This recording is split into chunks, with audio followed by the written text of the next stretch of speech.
morning and welcome to the Hobby Second Breakfast Show. In today's episode, we're going to be taking a quick look at a list I've been using quite a lot recently. I'm going to go through, build the list, and then have a look at some synergies within it and how I've been using it in game. So first thing we're going to do is we're going to go through and sort of build the list, and I'll explain why I've put sort of different things in, although hopefully it should be fairly clear as I'm going through. So first thing I'm going to do is I'm going to start putting in the heroes. So first one I'm going to put in is Han Solo and Cassian Andor. So those are going to be the two commanders I'm starting off with, and then I'm going to add in two operatives, and you can probably guess, given those two, who's going to be going in. It's going to be Chewbacca and it's going to be K2-SO. Then in terms of core units, we are looking to save sort of a few points here. So while it might be nice to normally go for the upgrade to the Rebel Veterans or something like that, we are going to be putting in 3 units of Rebel Troopers. And then next to them, we're going to be going for 3 Special Forces. We're going to be going for a Commando Strike Team. Put the sniper and stuff in later. A unit of Ewok Slingers and the unit of Rebel Pathfinders. And the final unit we're going to be putting in, my sun and my stars, is the AT-RT. So looking at 11 activations, we're going to go through now and put in some upgrades. So first upgrades we're going to be putting are going to be the upgrades that go onto Han. Now, there's quite a few good options here. I think the command slot in this list is really valuable, especially given we only have the 1 command slot. Now here, I'm going to be opting for some improvised orders. We're not going to have fantastic order control in this list, and that's something that Rebels definitely struggle with in general. So just having this to sort of remove maybe a disastrous pull once per turn is really useful. And then I think it's maybe not an obligatory upgrade, but it is a very good upgrade. Going on to Han, it's going to be up close and personal. And no gear upgrade for now. I don't think we get the points for this. I'll come back and check in a second. Now for Cassian, it's going to be even tougher because the only upgrade he's going to be getting is his free equipable sort of flippable loadout card. Nothing else, we don't have the points, and I think, as I'll come back to later, I'm not really sure Cassian needs any upgrades to be effective. There's definitely stuff you can put on if you have the points left over, but it doesn't feel like something that is super necessary. Next unit we're going to put the upgrades on is going to be Chewbacca. Now, I don't think you need to put targeting scopes on Chewie. I think for the games I've used him in, I just haven't found that third reroll comes in that important, and for an extra 4 points, not really worth it. So we're going to be going straight to the training upgrades. I'm going to be putting in Tenacity, and I'm also, I should click on the first training upgrade, the other upgrade we're putting in is Offensive Push, both of which really nice on Chewie. The Offensive Push, especially with Han, you don't need a name token on Han, but occasionally he just does come up with a blank on those 2 red dice, so really nice to have that upgrade in there. And then for K2, only going to be taking the blaster. I don't think there's any reason. I did put Emergency Transponder in a few early versions of the list, but I just found that I wasn't quite getting value from it, and while obviously you do get the sort of duplicating effect from teamwork, it is still not an ideal sort of upgrade to have in terms of just being maybe slightly expensive for 1 token. When it comes to Rebel Troopers, we've got a few sort of different iterations of the Troopers, and they all are sort of kind of there to do different things. So the most expensive one is going to be rocking the DLT, and it's also going to be coming with a Rebel Trooper Specialist. Now, this is sort of the only unit I actually care about surviving, really. It's kind of there to do a bit of plink damage at long range. I mean, also, when you're putting your dice pools together for this, it is going to be rolling 4 black for the base unit, so you go up to 5 for the Trooper Specialist, and then you'll have 7 black and a white dice coming from those Rebel Troopers for only 74 points. And the fact you can do a bit of plink damage at range 4 is really nice. The second one is going to be a bit more specialised to work a bit more up close, and it is going to be working in tandem with the AT-RT. So the upgrade I give them is the SX-21 Trooper. Now, this is quite an interesting one. It's only 13 points, and if we compare it to the sort of original cost of a base Rebel Trooper at 7, for an extra 6 points, you're getting you go from 1 black dice in offense with no special rule to 2 red and 2 white with impact 1. So while this isn't, much of a hedge against armor and things like that, it's nice to have, and it does give you those white dice when you're hunting for crits. Unfortunately, we don't surge to crit, but when you're hunting for crits, it is a really nice thing to have knocking around. So yeah, it seems like a really sort of solid upgrade, especially with the way it's going to be working with the AT-RT, because the idea is we'll put the astromech droid on it, and it sort of moves up kind of in that heavy cover, that line of sight blocking behind the walker to give you, yeah, just a unit that can keep your walker alive, maybe an extra turn if they sort of not throwing loads of impact at it. The final unit gets no upgrades, purely an objective capper, often very sacrificial, just there to fulfill the core requirement. Commander Strike Team, I think I like the idea of the proton charge, but snipers are the way to go. The aim shoot with snipers is always really solid, and they also seem to be something that maybe people treat with a bit more respect than perhaps they deserve, because it is only on a black and a white, and while you do surge to hit and things like that, perhaps maybe slightly just more of a fear factor than anything else, but yeah, a really nice unit to have. Ewok Slingers, I think they're just really, really good value for a unit with 6 models in and throwing out potentially 6 black dice with that surge token. It should be noted that surge token is really nice because while it doesn't give you surge to hit, you're not actually that likely to roll more than 1 surge in that 6 black dice pool, so it kind of does give you surge to hit in a way. And you can also use it in defense if you do come up with a surge on those white defense die, you've got that choice to make. But yeah, that low profile, really nice. Like, if you can get them into heavy cover, they're suddenly blocking, which actually with the current iteration of the rules is quite straightforward. You can be blocking up to 3 hits, and a lot of core units won't be throwing out much more than 3 hits. Like, they can be a sort of a bit of a magnet for fire, which is really nice for only 35 points. Pathfinders, these guys are really hit and miss in my experience. I've had some really bad games with them, had some really good games with them. I've had some games where it's just Bistan running around by himself, recovering and shooting every turn because his entire unit got wiped out because I misplayed them. But anyway, we move. Yeah, I like the idea of POW. I have never run him. I've only taken Bistan. I think the logic is, and I'd have to double check the maths on this, but I think I worked it out. It's better to recover shoot with Bistan than it is to aim shoot with POW, I think is the logic. Obviously, you could put targeting scopes on, but yeah, then it gets a bit less consistent. Also, again, Bistan is a sort of fairly nice hedge against armor.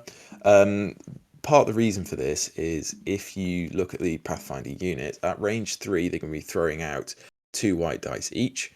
So that means if you equip Bistan as well, they are going to be throwing out potentially, I'll click on the units, you can see what I'm talking about. They could be throwing out potentially, it'll be 10 white dice and a black, and all you're hunting for is a couple of crits. Because if you can put through a couple of crits and maybe an extra hit with impact, so maybe, 2-3 hits, and you get that ion off, it can really shut down enemy vehicle, even for like 1 turn, which is all you really need it to do. And then the final upgrade I'm going to be taking is going to be the flamethrower on the AT-RT. Sorry, this unit is meant to have duck and cover. Duck and cover is really good on Pathfinders. So it's basically if you misplay them, which I sometimes do, and you find them out in light cover or even no cover at all. If you do just tap duck and cover, it can get rid of a hit, and because they got danger sense, it can give them an extra defense die as well, so that can really help mitigate a little bit of incoming damage. But yeah, AT-RT with the flamer is a really interesting one. It is surprisingly tough. Like, I think armor is a really good keyword, and 6 health is quite good. The damage threshold can be a bit of a problem, but with the astromech droid, it does effectively come with 8 health, because I normally kind of pair these two together. And it's surprisingly good. And the climbing vehicle thing, like, I don't know, it sounds like a bit of a gimmick, but actually I've used it a couple of times. And in combination with the flamethrower, if you're able to get above a unit and mitigate some cover that maybe they're tucked in behind a building, it can be absolutely lethal. Like, so the flamethrower is 2 black dice with spray, so hitting every unit in every model in a unit, and it surges to crit. Like, it is a really, really solid dice pool, and like against a lot of core unit, you can be throwing out 12 black dice with surge to crit, which I think on average is between sort of 7 to 8 hits, which is really good. Like, you could roast some clones, you could roast some stormtroopers with that kind of damage. Like, maybe not killing an entire unit of those guys, but dealing a lot of damage nonetheless. In terms of command cards, I am someone who likes to get value from command cards rather than prioritizing like messing with my opponent or anything like that. So in terms of 1-pips, I think it's fairly straightforward, although technically it's a 0-pip. I think it's Sorry About the Mess and Crackshot. Crackshot I really like, I'll explain why later on. Reckless Diversion, there is some interesting synergy with this. Like, you can do some gimmicks with Ewoks and things like that, for instance, which is really nice. Does also seem to be a combo floating around with Jin where you reckless diversion on Jin, and then I think you have a steamed leader, so you can guardian away all the hits she's getting or something, which sounds like an interesting gimmick. But yeah, I think this 2-pip is probably better than any of the other options. I mean, to be honest, basic push might be there as well. Obviously, Chewie's 2-pip's useless here. And Last Stand's really good again and has some good synergy, and I'll explain more about that in a second. In terms of 3-pips, there's definitely an argument for change of plans, Notorious, so you can then re-up the change of plans and things like that, which I think could be potentially really nice. But for this one, I'm going to be taking change of plans and volunteer mission, because there are a couple of units in this army that really like to recover, and also giving them danger sense suppression is really nice as well. Cool. So how does this tend to play out? There's a couple of interesting things you can do with this list. The first one you can do is, because Cassian has covert ops and you can treat him as an operative, if you infiltrate with him and opt to treat him as an operative, it means you have 3 operatives in your stack. What that means is, if you, for whatever reason, need a bit of control in terms of, like, you know, you're looking for a specific operative, because for some of the like command cards, so for instance, like on the turn where you play change of plans or something like that, you might then go into standing orders, or sorry about the mess, you're not going to have much order control. What you're often looking is for K2 to come up before Cassian, and then if you don't have orders on either of them and you pull an operative token, it means you can at least choose to go first with K2.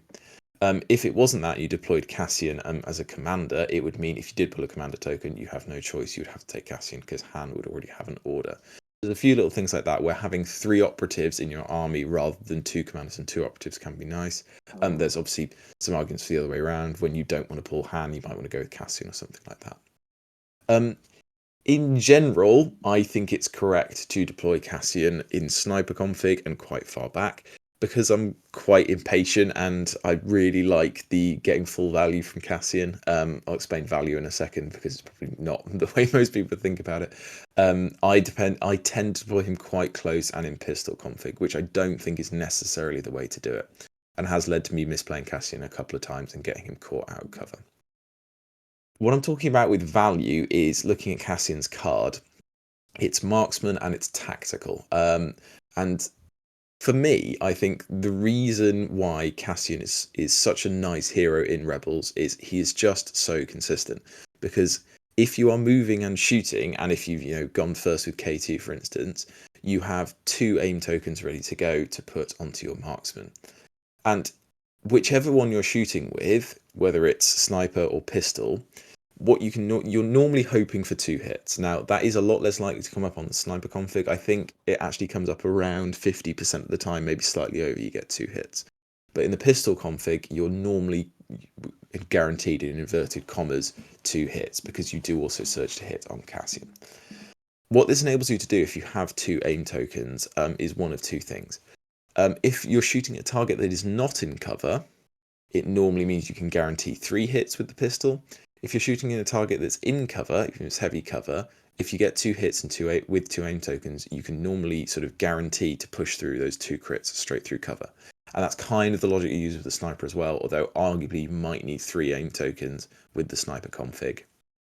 Just to put those 3, just in case you miss with one, and then you can bump all 3 up to become crits. But yeah, I think I tend to be a little bit impatient when playing Cassian, which probably isn't great, and I think his sniper is very good, but I do just enjoy pistol Cassian a bit too much. And it also synergizes quite nicely with what else is going on. So, basically all the heroes in this list have teamwork, and a lot of what we're trying to do is sort of generate aim tokens, dodge tokens, things like that, keep our guys alive. Because, for instance, the 2 who really benefit from aim tokens are Cassian and K2. K2, because of his pistol and his surge to crit, basically base with the pistol 5 white, you normally expect about 2 hits, and then for each aim token you add sort of slightly under 1 hit. So if you can get 2 aim tokens on him, you normally expect sort of either 3, or if you're really lucky, 4 hits. And because he surges to crit, a lot of those are going to be crits, and perhaps sometimes can go straight through things like armor and things like that. But basically what we have are sort of the top 2 are kind of a little bit squishy, and they can deal some really nice damage and have crucially all the command cards, and this is where I've come unstuck a little bit when playing this list. And then you've got 2 kind of bodyguard units to keep them alive, act a bit like sort of, I think linebackers is what people prefer it to, kind of give some protection to your damage dealing units. Chewie is really nice, mainly because of the Guardian 3 and what that enables him to do. So arguably, what I end up doing more often than not is not particularly defending Han with the Guardian stuff, although that is definitely something that can happen. I end up defending Cassian. The reason for this is Han, because you've equipped him with up close and personal, is much better at generating dodge tokens than Cassian is, because Cassian normally will only get 1 dodge token from K2 from the calculate odds, whereas he'll normally have a couple of veins on him. Han is very often ending up with 2 dodge tokens because of up close and personal, and he's got low profile and things like that, and his uncanny luck, so he can end up tucked away in cover, which is super nice. So for Chewie, what you're looking to do, well, it's an interesting one. Like, he's got some really decent blink. I wouldn't even say blink damage, and maybe that's not fair. 2 red, 2 white. Like, he can normally put out like 2 or 3 wounds at least, which is quite nice on some more expensive units. But the main thing I end up looking to do with him is absorb a bit of damage with the Guardian 3. It's also worth noting, normally if you're positioning correctly with teamwork, he'll be picking up a couple of dodge tokens from Han. But if you can get him to that Enrage 4, and he would still have 5 wound left, which is okay. Like, he would have 5 wounds, which isn't great, but he then gains charge and he has tenacity proc, which means his dice pool would become sort of a bit like a Jedi in some ways, in 5 red dice with surge to crit. And kind of what you end up doing with Chewie is in the early game, sort of first 2 or 3 turns, you would be sort of, I don't know how often you tap offensive push, maybe once or twice if you're looking to squeeze in a recover, maybe. But you're looking to do some decent damage at range, keep him close to the other heroes, act a bit like a bodyguard. And then in the sort of last couple of turns, what you can do is the command card that really synergizes with Chewie is Cassian's command card Last Stand. And what enables it to do is, normally, because of the Guardian stuff, Chewie will have gained sort of at least 3 wounds and possibly, a couple more. You can only gain up to 3, unfortunately.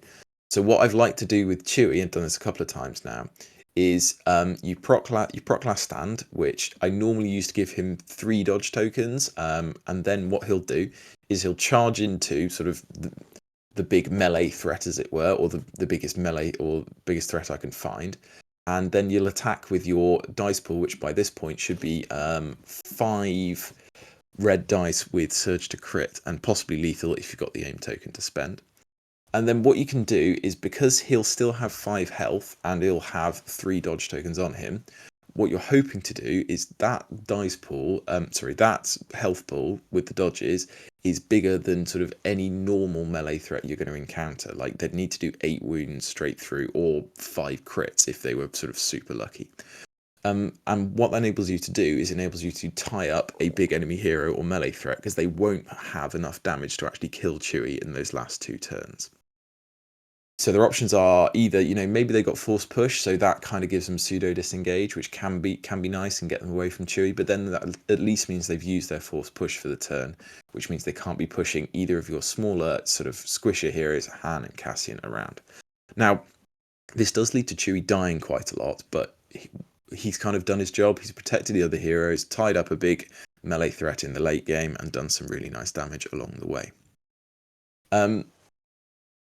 Moving on to sort of the other units, because I've kind of covered most of what I want to talk about with the heroes. I don't think I'm in a position to do like a unit guide or anything like that on any of these, but I am reaching the stage where I played quite a few games with Cassian and sort of this kind of list now, so I might talk about Cassian a bit more later. But looking more at core units, to be honest, like the Rebel Troopers, they're designed to be forgettable. Like occasionally they're able to tag an objective or something like that, but they're very often sort of quite sacrificial, might do a little bit of damage, but nothing special. However, the other units are sort of a bit more kind of what we're looking for here. Specifically, the astromech droid, which is really nice. So basically, this unit, as I said earlier, is just going to be bodyguarding the AT-RT, and they kind of complement each other in a way, because with the SX-21 Trooper, they want to be up close, or up at least as close as I can get them. So what they'll tend to do is they'll tend to hide either in heavy cover or complete line of sight blocking cover from the AT-RT. And then when they get nice and close, they can not leap out. That's not the correct word. Like, this isn't a leaping out kind of unit, but they can sort of get up really close. And it's worth noting that a red and a white dice is kind of mathematically equivalent to two black dice. They got the same number of faces that you can hit. Obviously, it gets a bit weird with aim tokens, but so this dice pool is actually equivalent to 4 black at range 2. So you can kind of think of it as rolling 8 black dice at range 2, which is super nice for a unit that only costs 61. And it's got impact 1 on it, things like that. No surges, which is a bit rough, but you're still expecting, I think it's almost exactly 4 hits with non-surging black dice, which is pretty nice for such a cheap unit. But if they can just keep it is keeping the AT-RT alive, because if it is able to get up close and start getting that flamethrower to work, it is really nice. And the other thing is, this unit will rarely be shot at as they're approaching, because they are going to prioritize killing the sort of bigger threat, which is that AT-RT. So it is quite nice, and some nice synergy there. The other Rebel Trooper unit, which is actually the one that does the damage, is pretty good. This part of the problem with the sort of Rebel Troopers and the sort of non-surging black dice is that it is just really swingy. It's not the same as Luke Skywalker in terms of, like, you know, Luke has that surge to crit and things like that. But when you're throwing a large number of black dice, they are just really swingy. And, you know, it's better than relying on white dice, but it is only slightly better because, you know, surging white attack die has 3 faces, non-surging black die has 4, so it's not that much better. But with that, the Rebel Trooper Specialist, essentially he's probably only going to get tapped once or twice, but on those turns where he does get tapped, it's really nice because you have that nimble, you have that dodge token. So if they do decide to shoot you for whatever reason, you're hoping you're in sort of at least light, maybe heavy, and dodging that away. Again, you're normally getting rid of 2 or 3 hits, and you get that nimble straight back as well, which can really sort of help keep this unit alive. The main value in this unit is, again, that DLT, because that's where a lot of your damage comes from. Moving down to the snipers, the thing I really like about these two special forces, so the strike team and the slingers, is they don't care about when their order comes out of the stack. Like, the slingers, they're kind of just going to do their own thing. They've literally got independent in their card. And again, with the snipers, like, you're virtually always aim shooting if you deploy them correctly. Obviously, if the enemy's rushing you down, I have had games where, like, these guys haven't shot once, they've just run away. But they have a couple of nice things that they can do. That Scout 2 and that low profile can give them some really nice flexibility, get into a good position. And to be honest, I often find that, like, Scout 2 ends up being kind of similar to having Infiltrate, because you rarely want to be pushing an Infiltrate unit that far up unless it's like a big melee threat like Maul. So with this sniper, with that black and the white, it's not super consistent, but it does get a lot more consistent with that aim token and with that surge to hit. Normally, if you've got an aim token, you are probably pushing through 2 hits with Sharpshooter 1, which is normally just a guaranteed wound if they're in heavy cover with that Pierce 1. So it's quite nice, good for some plink damage, good for some suppression, does what it needs to do, and they're nice and cheap. Slingers, same deal. Surprisingly tough, unhindered's nice, like, and also that 6 wounds, because it's an interesting. Generally, like, people will build, you know, if they've got a big melee threat like Vader or something, they're super good at going through units with 4, 5, whatever unit characters in.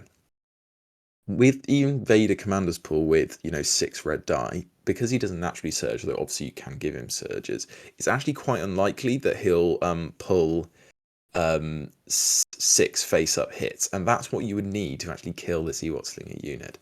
So they are surprisingly good at tying up a big melee threat, just because there's so many of them, and I think that's, you know, that kind of obnoxious 14 activation Bright Tree list that's running around. Yeah, like, it just having so many wounds that people can't kill you is a really interesting approach, and maybe, you know, something to do with why B1s have value, just because they're really hard to kill enough of them to justify shooting at them. Also, they're 35 points, like, you don't want to be shooting at these guys, especially if they're in heavy cover, because it means 3 of your hits are going away. So in order to kill these guys, you'd probably have to put like 10 hits into them if they're in heavy cover, which is not what you want to be dealing with. Unit I really enjoy using, and I've misplayed them a load, but when they hit so good. And the Pathfinders are really interesting. Having Dauntless is really nice because a lot of the time you're going to be having a couple of suppression on you, and kind of removing that, as it were, with that Dauntless is not in itself a problem. Also, proccing Dauntless to gain another suppression is often kind of a good thing, getting that extra suppression, because you've now done that move activation, so you can then shoot if you want to or whatever, and you're getting that Danger Sense 3. Very often what I find myself doing with the Pathfinders, though, is say they get shot at and they proc duck and cover, you go up to 2 suppression, and then what I'm often doing is, because Bistan may have shot the previous turn, you have to recover shoot, so you would get rid of that 2 suppression or that 3 suppression or whatever, and then you get to shoot again. As a result, it means the config sort of downside isn't too much of a problem. I say downside, it means, like, so for instance, if you're in the wrong config, because you're recovering so much, it's rarely that much of an issue. Personally, even though I know the red attack die has 7 faces on with the surge to hit, and 2 white attack die only have 6 faces on, so hypothetically the red one should do more damage, there's just something about throwing out a load of white die that is really satisfying with that surge to hit. And I have had them put like 8, 9 plus hits through with that Bistan proc as well, which is super nice. Also, if you're gunning for a vehicle, I think you should obviously always go for the 2 white die attack, because you're hunting for crits. And normally from that massive pool of, I think, like 10 white and a black, you're going to be getting 1, maybe 2 crits, plus another one from impact. So 2, maybe 3 hits is pretty standard. And then rarely will a vehicle be able to save all 3 of those, you know, unless they've got some pretty strong defensive tech, you know, or some shielded red defense die, whatever, they might just be able to do it. But even if you put 1 wound through, that iron token can be really good for slowing down a big enemy vehicle. Finally, the ATRT, super good. Like, for the points you pay, does the job. That flamer is absolutely brutal. In terms of like the order the command cards get played, and I've talked about them earlier on, I used to always crack shot turn 1, and I now don't do that as much. The thing with crackshot is the upside of it is so high potentially that I always get baited into trying to squeeze maximum value from it. Because with Cassian, if you're able to get that gunslinger off and you're in pistol mode, which is probably where you'd hope to be if you're gunslinging it later in the game, it means you're getting 2 attacks which are both red, red, black with marksman and tactical, which means often if you've moved into it and, you know, you've already got that aim token from this card as well, so you've already got 2, you can probably be getting at least 2, and, you know, K2 might have a calculate odds in there as well, although because it's a 1 pip, you're quite likely to sort of go first with this. The key bit is, though, that suppression token, which is nice. Again, like, I think Danger Sense on Cassian is really interesting because you so often want to have 2 activations with him. If you're in sniper mode, you want to be going aim shoot. If you're in pistol mode, you almost always want to be going move shoot, because you get that tactical 1, and that value is so nice, getting that move and that aim at the same time. So I think Danger Sense 3 is a little bit bait, but here, because you get that extra suppression, you get suppression at the end of your activation, it is kind of good for his defensive tech. And that standby token is really, really good. I've had a couple of times where you're able to gunslinger that sort of second attack coming off Cassian as well. And it means potentially in a turn you can be rolling 8 red and 4 black with surge to hit. And effectively, I know it's not Pierce 4, but each of those attacks would get Pierce 1. So you can do some really good damage. Like, you could very feasibly wipe out 2 core units with this attack. Unfortunately, what that does mean, though, is unless you want to be spending an aim token each time, which isn't really feasible for the laser attacks, to get long shot, he probably has to be at range 2. And throwing your hero with a couple of your best command cards in to range 2, and then kind of leaving him there with no real defensive support after that, is probably a bit of a risky play. So you only want to be doing it if you're against units you're fairly certain you're going to kill or put enough damage in to kind of threaten. Because basically with Cassian, he can kind of survive maybe 1 turn getting attacked because he does have 6 health, which is okay, and the Danger Sense 3. And the key bit is he might get dodge token K2-SO as well from that calculate odds. But it's not what you want to be leaving him very often, and he can definitely get chopped through very quickly. Sorry about the mess is just better than the other 1-pips in my opinion, and being able to guarantee going first is super nice, unless you're against the Inquisitors, I guess. And that aim and that dodge, nice. Mainly the aim for Chewie, but yeah, getting extra dodge token on hand, never get complained about that. With up close and personal, you can pretty much be guaranteeing most of the time when you're playing this 3 dodge tokens, which is really nice. And with low profile and uncanny luck, he's actually surprisingly survivable. Reckless Diversion, I'm not very good at using this card. Used correctly, clearly super powerful, but I very often just end up using it for two orders, and prioritizing maybe a unit I care about getting shot a bit less. So for instance, maybe the Rebel Pathfinders might get the other order, and they're surprisingly good at with their with the danger sense and being in cover, like they might be able to hold on a bit longer than hand. But yeah, not ever really got great value from this one. I think it's definitely a good card, but yeah, not been one I've got good value from. Last Stand, as I've already explained, really good with Chewie, and that sort of throwing him in turn with the charge and stuff like that can be really nice. Also, the Indomitable can be good. Like if you are suppressed for every reason, like you can definitely build up suppression in this list. Getting rid of that with the red die is super nice. Cassian ideally wouldn't be wounded for this card. Like if maybe he's picked up like a couple of sort of chip wounds, in which case even better. Like probably chuck an aim and a dodge on him or something, just to give him that extra sort of firepower up close. Like you're never going to regret having an aim token on Cassian, because if nothing else, you can turn sort of hits to crits and go through dodge tokens, stuff like that. Always really nice to have around. Change of plans, really good. I tend to use it quite early. When you're looking to, if you're against like, Vader, Anakin, whatever, if you're looking to disrupt someone's sort of permanent card that comes down, that can be really powerful.